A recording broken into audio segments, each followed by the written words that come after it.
La décoration est simple, mais Oui.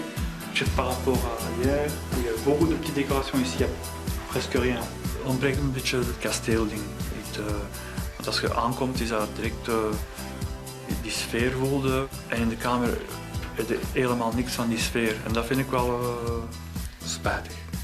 Ik zou dat niet direct zelf kiezen, die stijl. Als we daarvoor moeten kiezen, alleen wij niet, denk ik. Maar ik vind wel dat het plaatje klopt. Hè. Ja, en het past ook weer bij gastheer en gastvrouw. Ja. Bij ons, wij zitten meer in de details, overal wat details. Dat maakt ook alles meer gezelliger. Nu, zij proberen een antiekere stijl na te streven, niet te veel tralala. Leur choix, c'est ils ont un beau jardin, une Oui. très belle maison d'extérieur, faire sortir les gens. Oui. Ne pas qu'on s'enferme dans une chambre. Nee, het valt eigenlijk helemaal niet op. Het leek alleen op een staalconstructie wat erbij hoort. Maar het is wel handig. Woep, ah. Ja, prima. Emergency. Misschien als iemand hier niet goed wil of valt daar, dan moet je op dat ding duwen. Dus dat doe ik maar even niet. Het zijn 2 aparte bedden, hè, zoals bij ons. Ja, dat Het is is ook goed, dan kun je mijn deken Maar aan. hier kan ik tussenvallen als ik weer wat dicht bij u kom liggen. Hè. Dat kan, ja.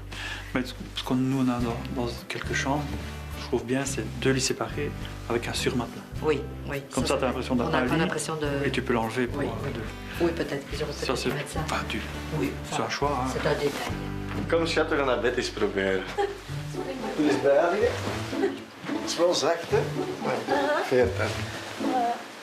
Oh, ik zit er wel tussenaan.